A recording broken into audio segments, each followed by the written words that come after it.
बहुत बहुत धन्यवाद। सर्वप्रथम मैं लेट क्यों हुआ इसका मैं कारण जरूर बताना चाहूँगा, क्योंकि आप लोगों ने बहुत देर से मेरा इंतज़ार किया। आज पब्लिक बहुत ज़्यादा आ गई थी ऑफिस में और बहुत दूर दूर से लोग आ जाते हैं तो बड़ा तकलीफ होती है कि बगैर सुने उनको जाने में, इसलिए थोड़ा मुझे विलम्ब हो गया आने से। और बहुत बहुत धन्यवाद, आप लोगों ने मेरा वेट किया। मुझे 2 बजे के पहले आना था, मैं 2 बजे के बाद आया, लेकिन अगेन बहुत बहुत धन्यवाद। मंच पर विराजमान अति आदरणीय और इस रमा जैन कन्या महाविद्यालय के संरक्षक डॉक्टर राखी अग्रवाल और सम्मानित समाज सेविकाएं, मेरे साथी अधिकारीगण, इस महाविद्यालय के आचार्य और आचार्याएं और छात्र, ये जो मिशन शक्ति का है इसके तहत हम लोग अलग अलग कॉलेजेस में जाके इस तरह का हम लोग आयोजन कर रहे हैं। ये सब आपके लिए है, ये सभी आयोजन आपको समर्पित है और इस आयोजनों में जो भी बातें आपको बताई जाती हैं उन बातों को गंभीरता से लेना है और उन बातों से सीखना है जो आपको योजनाओं के बारे में बताई जाती है, जो आपको पुलिस की स्कीम्स, चाहे वो यूपी 112 हो, इमरजेंसी रिस्पॉन्स सिस्टम है कि जब भी आपको किसी भी आकस्मिकता में पुलिस की आवश्यकता पड़े तत्काल आप 112 में। आपको कभी कोई परेशान कर रहा है, स्टॉप कर रहा है, आप 10-90 में लगे, तो ये आपकी डेडिकेटेड है। किसी बच्चे के साथ कुछ गलत हो रहा है तो 98 में लगे। फिर हमारे अधिकारियों के मेरे सीधी तो सबको उपलब्ध नहीं, मेरा सीधी 94-40-214 0240 और समस्त अधिकारियों के जो नंबर है, जो सीधी नंबर, जो सरकारी नंबर है, वो सभी जो बैनर्स लगे हुए हम लोगों ने लगवाए वहाँ पे आपको मिल जाएंगे। उनको नंबर को सेव करिए और जब भी कभी पुलिस की आवश्यकता हो उन नंबर के इस्तेमाल करिए। बहुत बातें हो जाती हैं, हम लड़कियों के बारे में बहुत बातें कहते हैं और एक जो जिम्मेदारी होती है किसी महिला की, चाहे वो लड़की के रूप में हो, चाहे वो पत्नी के रूप में हो, चाहे वो माँ के रूप में, बहुत बड़ी जिम्मेदारी। मुझे नहीं लगता कि बहुत लोगों ने मदर इंडिया मूवी देखी होगी। देखी है किसी ने? बच्चियों ने नहीं देखी आपने? खुशबू, ये मूवी बहुत अच्छी मूवी, मतलब जो उसमें सबसे अनुकरणीय बात यह है कि एक व्यक्ति, एक लड़का एक लड़की को उठाने का प्रयास कर रहा है, उठा चुका हो और वो माँ अपने लड़के से बहुत प्यार करती है और रोकती है अपने लड़के को कि ऐसा मत करो नहीं तो मैं गोली मारूंगा। वो लड़का नहीं रुकता और उसकी माँ उसको गोली मार देती, लड़के की मौत हो जाती। और ये मूवी आज से लगभग 60-70 साल पहले आई, बहुत पुरानी मूवी। और हम लोग को लगता है मूवी देखते हैं कि शायद ऐसी माँ होना बंद हो गया, अब शायद ऐसी माँ नहीं होती, अब शायद ऐसे नहीं होती, महिलाएं नहीं होती। 1 साल पुरानी बात मैं बता रहा हूँ जो मैंने अपनी आंखों से देखी। एक लड़की ने अपराध किया, मैं बागपत की बात बता रहा हूँ। बागपत के गांव के कुछ लड़कों ने अपराध किया रात को और बहुत ही सनसनीखेज अपराध था और उस अपराध से सांप्रदायिक सौहार्द बिगड़ने की पूरी संभावना है। जब पुलिस उस गांव में गई तो एक बूढ़ी माँ, करीब 70-75 साल की माँ होगी, वो दादी माँ को, तो उनसे पूछा कि कोई उपद्रव करने गए थे क्या लड़के? तो वो दादी माँ बोली ये तो मेरा पोता है, ये रात को झगड़ा करके आया, इसको उठा ले। एक दादी माँ ने अपने पोते को, सगे पोते को, और ये बता के पुलिस से अरेस्ट करवाया कि ये अपराध करके आया। तो ऐसी अभी भी माँ और दादी माँ मौजूद है और मैं चाहूँगा कि जो भी दादी माँ तो जो भी है वो जरूर देखें इस चीज़ को कि भाई जो लड़के ये बदमाशी करते हैं, जो ये लोग आदमी लोग बदमाशी करते हैं, ये कहीं विदेश में, कहीं ये आपके अपने घरों में रहते हैं, आपके पड़ोस में रहते हैं। उनकी बातों को हमें नज़रअंदाज नहीं करना। उन पर कोई अपराध करके आए तो उनको हमें बचाना नहीं है कि ये चलो मेरा भाई है कोई बात नहीं, ये मेरा पति है कोई बात नहीं, ये मेरा लड़का है कोई बात नहीं, ये मेरा भतीजा है कोई बात नहीं। ये नहीं होता। अगर वो लड़का अपराध करके आया है किसी लड़की के साथ या कोई अन्य अपराध करके आया है तो वो लड़की भी किसी की बेटी है, किसी की बहन है, किसी की पत्नी है। किसी की भतीजी है, किसी की भांजी है। तो हमेशा हमें ध्यान में रखें हम लोग, और इस बात पे हम सुधार ले आए, इस बात में थोड़ा सख्ती कर दे तो ये सारा अपराध अपने आप खत्म हो जाए। एक उदाहरण मैं हमेशा हर बार हर जगह देता हूँ। अफ्रीका में एक कंट्री, बहुत छोटा सा देश है, लाइबेरिया। इस देश का मतलब है फ्रीडम। लाइबेरिया मतलब, लाइबेरिया लिबर्टी से आता है, लिबर्टी का मतलब फ्रीडम होता है, आज़ादी, स्वतंत्रता। उस देश में कई साल पहले गृह युद्ध हुआ, सिविल वॉर, और इस सिविल वॉर में हजारों की संख्या में लोगों की मौत हुई। तो वहाँ की महिलाओं ने सोचा, एक डिसीजन लिया कि क्या करना चाहिए। तो वहाँ की महिलाओं ने सोचा एक काम करते हैं, अपने लड़कों को, अपने पतियों को घर से बाहर निकाल देते हैं, घर में ताला बंद कर। उन्होंने घर में प्रवेश करने से मना कर दिया और सभी को बाहर निकाल दिया। और उन महिलाओं ने ये कहा कि जब तक आप ये गृह युद्ध खत्म नहीं करोगे तब तक अपने घर में हम आपको प्रवेश नहीं करेंगे।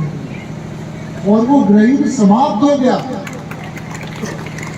ऐसा नहीं है कि कुछ संभव में से एक महिला को नोबेल पीस प्राइज मिला, इसको दुनिया का सबसे बड़ा पुरस्कार माना। तो ये सारी बातें, मैं बहुत पुरानी बात नहीं कर रहा हूँ, ये पिछले 10-15 कुछ कर सकते हो। बस आपको दृढ़ इच्छा शक्ति की आवश्यकता है, आपको डिसीजन, आपको निर्णय लेना चाहिए कि आपको क्या करना है, और आप में कभी भी हीन भावना नहीं आनी चाहिए, कभी भी किसी भी स्तर का कोई इंफीरियरिटी कॉम्प्लेक्स नहीं है। ये बताइए, दुनिया की सबसे बड़ी सुपर पावर कौन सी? दुनिया की सबसे बड़ी सुपर पावर कंट्रीज में बताओ, देशों में सबसे बड़ी super power US, United states of America. Second number पे कौन है? चाइना। तो ठीक है। तीसरे नंबर पे कौन है? रशिया। अब इन तीनों देशों में ना कोई आज तक कोई राष्ट्रपति या प्रधानमंत्री, कोई महिला नहीं हुई। ना रशिया में आज तक कोई महिला राष्ट्रपति या प्रधानमंत्री हुई, ना अमेरिका में हुई, और ना ही चाइना में हुई। इंडिया में हुई कि नहीं? कौन? पाकिस्तान में हुई कि नहीं? हुई, बेनजीर भुट्टो। बांग्लादेश में हुई कि नहीं?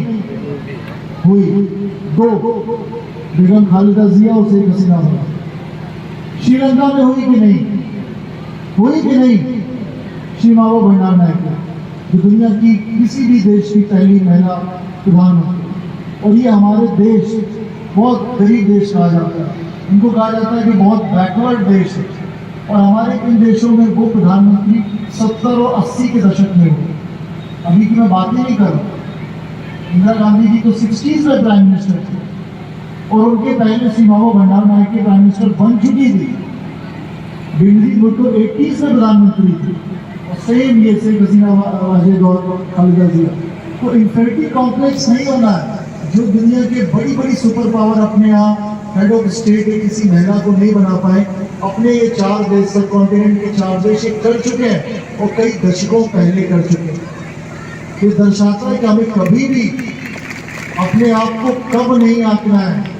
वी आर नॉट लेस, कभी किसी से कम नहीं हम लोग, चाहे कोई भी सामने देश हो, कुछ भी हो। हमारा चंद्रयान आप सबने देखा होगा, हमने देखा होगा। अब चंद्रयान की शुरुआत बहुत हम्बल शुरुआत है। अब हम लोग कहते हैं कि चलो स्कूल नहीं जाएंगे, बरसात हो गई, ये बहुत गर्मी पड़ गई तो स्कूल में छुट्टियां हो जाती हैं, बरसात हो जाती है स्कूल में छुट्टियां हो जाती हैं, ठंड पड़ जाती है स्कूल में छुट्टियां हो जाती हैं। हमें इन सबसे डरना नहीं चाहिए। जब पहला सैटेलाइट लॉन्च हुआ था, पहला रॉकेट लॉन्च हुआ था, विक्रम साराभाई स्पेस सेंटर, एक जगह है केरला में, तुम्बा, त्रिवेंद्रम के पास है, जो केरला की कैपिटल है, उसके पास एक छोटी सी जगह है तुम्बा। तुम्बा में जब पहला रॉकेट लॉन्च हो रहा था, तो वो रॉकेट एक साइकिल के पीछे बांध के लाए। आपने वो फोटो देखी है? अगर वो साइंटिस्ट कहते हैं अरे हमारे पास तो पैसा नहीं है, हमारे पास तो कार नहीं है, हम नहीं लॉन्च करेंगे, तो क्या इंडिया को चंद्रयान मिलता? नहीं। और उस समय उस दौरान डॉक्टर कलाम साहब भी उनकी भी फोटो है, बहुत छोटे से काम करके इतने ऊपर तक पहुंचे भारत के राष्ट्रपति बने, वो भी वहाँ कार्यरत है। तो बहुत छोटी से शुरुआत हुई इंडिया की और कहाँ हम लोग पहुँच गए, हम लोग चांद पर पहुँच गए। तो कभी भी किसी भी स्तर पे हम लोगों को ये नहीं होना चाहिए कि हम ये नहीं कर सकते, हम कि हमारे अंदर जरा सी भी कोई कमजोरी या हीन भावना बिल्कुल नहीं होनी। वी कैन डू एनीथिंग, जो हम सोच सकते हैं वो हम कर सकते हैं, इसलिए अपनी सोच बढ़ाइए। हमेशा ना मैम हमारे मेंटल ब्लॉक में है कि हम लोग सोचते नहीं हो, पहले समझ लेते हैं कि हमसे नहीं हो पाएगा। अगर भगवान ने आपको एक आइडिया दिया है तो उसको पूरा करने की क्षमता जरूर दी, नहीं तो भगवान वो आइडिया नहीं देता। इसको हमेशा आप याद रखें। और अगर आप उस आइडिया को पूरा नहीं कर रहे हो तो आप अपने साथ अन्याय कर रहे हो। उस आइडिया को पूरा करिए और जीतो, मेहनत करिए। उस मेहनत में कभी कोई कमी नहीं होनी चाहिए, किसी भी स्तर पे कोई कमी नहीं होनी चाहिए। जीतो, मेहनत करिए और हमेशा हर जो भी आप रास्ता अपनाओ, कोई भी फील्ड अपनाओ। अभी आप लोगों ने एक वीडियो देखा होगा पारुल चौधरी का, देखा कि नहीं? देखा किसी ने? देखना जाके यूट्यूब पे पड़ा हुआ है, सोशल मीडिया पे बहुत वायरल हो रहा है। एक मेरठ की एथलीट है, एशियाड में जिसको गोल्ड मेडल है, और उसका जो वीडियो देखोगे तो आपको पता चलेगा कि बहुत पीछे थी। शी वॉज वे बिहाइंड, जो नंबर 1 थी उससे करीब वो बहुत पीछे चल रही थी। और आखिरी 10-15 सेकंड वो जिस तरह दौड़ी है, तो उसको दौड़ के आपको लगेगा किस तरह दौड़ी है, सब कुछ भूल भाल के दौड़ी है और उसको गोल्ड मेडल मिला। आप वो वीडियो पूरा देखेंगे तो आपको लगेगा इसको तो गोल्ड मिल ही नहीं सकता, बहुत पीछे। तो बोल आइए जुझारू पर। अब इंडिया नंबर 2 नहीं होना चाहिए, हमेशा नंबर 1 होना चाहिए। अब हमें सिल्वर मेडल नहीं, गोल्ड चाहिए, और वो गोल्ड हमें हर फील्ड में चाहिए, हर फील्ड, चाहे वो पढ़ाई हो, चाहे वो स्पोर्ट्स हो, चाहे वो साइंस हो, चाहे वो मेडिकल हो, चाहे वो जर्नलिज्म हो, कुछ भी हो। We have to be number 1। ये इतनी बड़ी आबादी नंबर 2 पे नहीं रह सकती, इसी से आ रहा है। हमेशा मतलब लोग कहते हैं कि इम्पॉसिबल है चीज़ें, लेकिन इम्पॉसिबल बहुत छोटे में मेरे एक दोस्त ने मुझसे कहा था कि आप इसको जरा पढ़ोगे ना तो लिखेगा आई एम पॉसिबल। हर एक स्कूल में इम्पॉसिबल, आई एम पॉसिबल, कि मैं पॉसिबल हूँ, भले मेरा स्पेलिंग इम्पॉसिबल हो। आप आराम से हर चीज़ कर सकते हो, और मेहनत में आपको मज़ा आना चाहिए, मेहनत में आपको अच्छा लगना चाहिए, मेहनत में आपको इंजॉयमेंट आना चाहिए। मेहनत से कभी आपको बोर नहीं होना है, मेहनत में आपको आनंद आना चाहिए। और मेहनत में आपको आनंद आएगा तो आपको सफलता, अपने चरम पे पहुंचने पे सफलता अर्जित करने से कोई नहीं रोकता। रही बात मिशन शक्ति, मिशन शक्ति का उद्देश्य ये तो है जो मैं कह रहा हूँ, कॉन्फिडेंस बिल्डिंग। आप लोग बिल्कुल भी जरा सा भी ये नहीं होना चाहिए कि मैं नहीं कर सकता, इसलिए मैं बार बार इस चीज़ को अंडरस्कोर कर रहा हूँ। सेकेंड बात आती है आपके साथ और आपके लिए एक सुरक्षित वातावरण, जिसमें आप ये सारे जो मैंने आपको बताई हैं बातें, और जो आपके ड्रीम्स हैं, जो आपके स्वप्न हैं, उनको आप पूरा कर सकें, उसके लिए एक सुरक्षित वातावरण होना ज़रूरी है। चाहे वो स्कूल हो, चाहे वो स्कूल बस हो, चाहे वो कोई भी पब्लिक ट्रांसपोर्ट हो, चाहे वो सड़क हो जो आपके घर तक जाती हो, चाहे वो कोई धार्मिक स्थल हो जहाँ पे आप जाते हो, और चाहे वो आपका घर हो, चाहे मोहल्ला हो, वहाँ हर एक जगह एक सुरक्षित वातावरण। कोई आपसे बदतमीजी ना करे, कोई आपसे छेड़छाड़ ना कर सके, कोई आपसे अभद्र व्यवहार ना कर सके, वो देना पुलिस और समाज दोनों का कर्तव्य। पुलिस का कर्तव्य इसलिए क्योंकि पुलिस हमें हमेशा विजिबल रहना है। स्कूल में कोई बात होती है, तत्काल हमारी जो टीम्स आती हैं, चाहे वो एंटी रोमियो की टीम हो, और चाहे हमारी महिला बीट अधिकारी हो, और चाहे हमारे अन्य अधिकारी हो, उनको आप तत्काल बातें बताएं। बिल्कुल चुप नहीं रहना है, चुप नहीं रहना, चुप्पी तोड़नी। क्योंकि अगर आप चुप रहोगे, उसकी बातें आप सुनोगे, तो वो किसी और लड़की के साथ वो बातें करेंगे, तो वो बातें बर्दाश्त नहीं करनी है। कोई भी अगर आपसे गलत बात करे, अभद्र व्यवहार करे, छेड़छाड़ करे, स्टॉकिंग करे, तत्काल पुलिस को आप बात बताएं, जिससे हम उस पर एक्शन ले सकें। वो चाहे ये स्कूल के अंदर हो या स्कूल के बाहर हो, चाहे घर के अंदर हो, चाहे घर के बाहर हो। जो बच्चियों के साथ, महिलाओं के साथ अवैध व्यवहार करते हैं, छेड़छाड़ करते हैं, दुष्कर्म करते हैं, उसमें अधिकांश लोग उनके परिचित होते हैं, या तो उनके दोस्त होते हैं, या उनके मोहल्ले के लोग होते हैं, या उनके परिवार के लोग होते हैं, उनके स्कूल के लोग होते हैं, और बाहरी लोग बहुत कम होते हैं जो इस तरह की बातें होती हैं। तो बिल्कुल दबना नहीं उनसे, इस दबाव में नहीं आना है कि चलो मेरी बदनामी हो जाएगी। बदनामी आपकी नहीं होगी, बदनामी उस व्यक्ति की होगी जो आपके साथ गलत कार्य करेगा। तो ये सोच बदलिए कि अक्सर हमको बताया जाता है कि पुलिस के पास जाएंगे, मीडिया में जाएगा तो मेरी बदनामी होगी। जब आपकी कोई गलती नहीं है तो फिर बदनामी आप करते हैं। बदनामी उसकी होनी चाहिए जिसकी गलती है, जिसने अपराध किया। तो बेहिचक पुलिस के पास आइए, अपने घर वालों को बताइए और ये सारी बातें बताइए, जिससे कि एक सुरक्षित वातावरण आप सबको मिले। आप एक चुप्पी तोड़ोगे तो कई बच्चियों को हम बचा सकते हैं, क्योंकि अपराधी ये फिर देखता नहीं कि कौन किसकी बहन है क्या है। ऐसे ऐसे घृण्य अपराध हुए हैं जिन्होंने सगे रिश्तों को तार तार किया, सगे रिश्तों को, बहनों भाइयों के रिश्ते को, माँ बेटे के रिश्ते को, मतलब बहुत सारे उदाहरण हैं। तो ऐसे रिश्ते होते हैं, आपको चुप नहीं रहना, आपको तत्काल इसके बारे में बताना, चाहे कुछ भी हो। अभी ये नजीबाबाद का ही केस था कुछ साल पहले, और पुलिस कैसे प्रयासरत है मैं आपको बता रहा हूँ। पहला है कि आप जब शिकायत करोगे तो एक FIR हम लोग दर्ज करें, मुकदमे दर्ज करें, उसकी विवेचना, और विवेचना के पश्चात कोर्ट में उसकी अच्छी पैरवी, जिससे कि हम लोग उसको सजा दें। इसी मुरादाबाद का इसी नजीबाबाद का एक केस है, यहाँ पे कुछ साल पहले शायद 2015 या 16 में माँ और बेटी दोनों की जगह में हत्या कर दी थी एक व्यक्ति।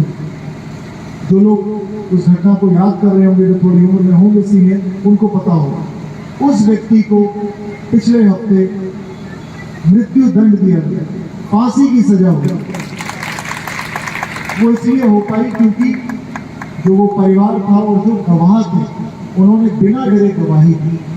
साथ ही साथ तमाम जो केसेस हुए हैं, चाहे वो पॉक्सो के केसेस हों और चाहे वो अन्य महिला संबंधी अपराध के केसेस हों, उसमें 1 दर्जन के लगभग हम लोगों ने उम्र कैद की सजा सुनी, कोर्ट में सजा दी है पिछले 2 महीनों में हुई। तो बस आप साथ दीजिए, बिल्कुल मत डरें, समझौता मत करिए अगर कोई आपका उत्पीड़न कर रहा है। कई बार लोग आपको डरा देते हैं, घर वाले भी डरा देते हैं कि शादी होनी है, ये होना है, वो होना है, तो क्या पुलिस में जाना है, ये सब मत करिए। पुलिस में जाइए जिससे कि हम उसको दंडित कर सकें और आपको न्याय मिल सके। साथ ही साथ इसमें बहुत सारी हमारी योजनाएं हैं, एज बाई लॉ और by the government. Acid attack के जो विक्टिम्स होते हैं, जिन पे कोई अगर तेजाब फेंकता है तो उसको रानी लक्ष्मीबाई योजना के तहत उसको कंपनसेट किया जाता है। सजा तो मिलती है, इसके साथ ही फाइनेंशियली कंपनसेशन मिलता है, फाइनेंशियल कंपनसेशन। तो इसको याद रखें। आपको SC/ST एक्ट की कंपनसेशन तो पता ही होगी, इसके साथ ये जो कंपनसेशन है, उसी के साथ अन्य अपराध होते हैं, पॉक्सो बच्चियों के साथ अपराध होते हैं, उसमें भी कंपनसेशन गवर्नमेंट देती है। तो बेहिचक आइए और शिकायतें दर्ज कराइए। मैं आपको आश्वस्त करता हूँ कि आपकी शिकायतों को बहुत ही गंभीरता से लिया जाएगा और उसमें कठोर दंडात्मक कार्रवाई जो भी कानून मुझे अलाउ करता है, पुलिस को अलाउ करता है, वो हम करेंगे। और इस भारी संख्या में यहाँ आने के लिए आप सभी को ढेरों धन्यवाद, मेरे हृदय की गहराइयों से बहुत बहुत धन्यवाद आप सभी को। और आप सभी को बहुत बहुत शुभकामनाएं। जो भी आप फील्ड चुनो, जो भी क्षेत्र चुनो, उसमें एकदम टॉप पे जाइए, एकदम चरम पे जाइए और उसके नीचे बिल्कुल भी संतोष मत करिएगा। Wish you all the best. जय हिंद।